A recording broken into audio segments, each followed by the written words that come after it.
Hi, I'm here today to talk a little bit about stretching and the differences between dynamic stretching and static stretching. The research has shown that dynamic stretching is much more effective pre-workout. Before anything that you need to recruit power for, dynamic stretching is not only more effective, but it doesn't reduce power. Static stretching before a workout has shown that it actually diminishes power if the static stretches are held for too long. So what we want to do today is look at some specific stretches and what categorizes them as one versus the other. So if we start with the example of the hamstring muscles, a classic hamstring static stretch would be lying down with a strap or a band around the foot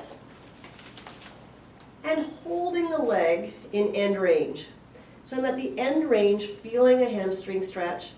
The hamstrings are not working at all, they're just held in a stretch. These type of static stretches do increase flexibility, and they're usually held from anywhere from 30 seconds to 1 minute.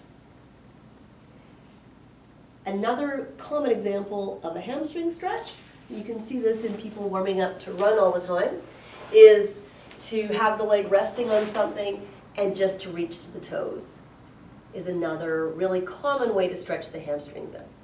If we're to hold that for, it's looking like between at least 30 seconds, then yes, the hamstring will lengthen, but it's also showing that there is creating some degree of possible weakness in the muscle for up to 30 minutes afterwards.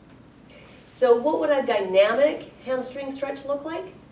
It would look like perhaps something like side kicks in Pilates, which is the exercise where we're taking the hamstring through its end range of stretching, but we're not staying there. It's staying there for only a second or so before we engage it and reach it back.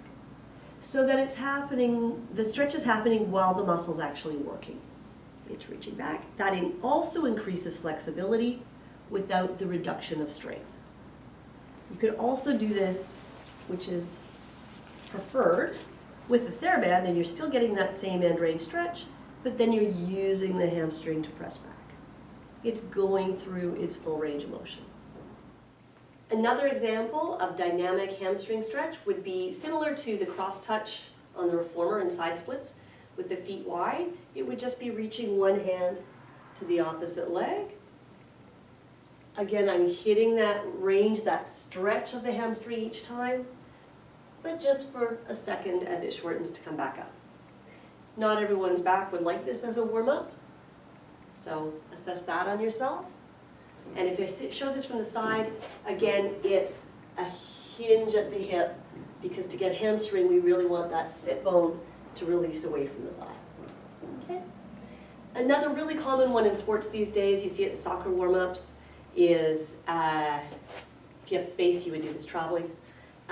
Just reaching to the opposite foot, a really free action of release is another example of that, say doing that for 60 seconds or so.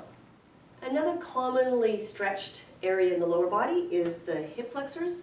We can often see people holding a lunge stretch, pushing into that hip, or lying on the back with one leg up and letting the other leg hang off of something.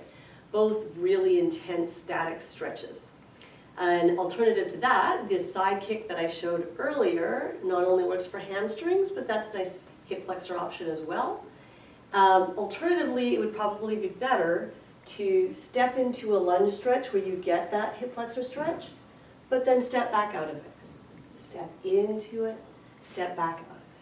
Step into it, step back out of it.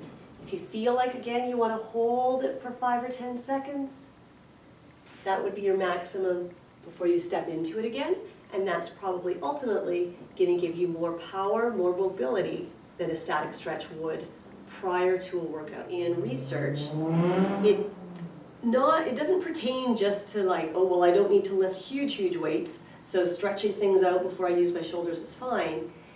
A loss of power also signifies less coordination, less muscle reaction time.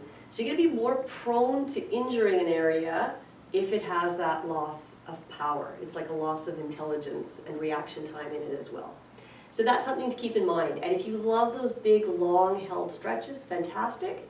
Just really make sure they're at the end, or that you give a gap between that and when you need to recruit your muscles again. Okay? Have fun with that. Always feel free to contact me with any questions.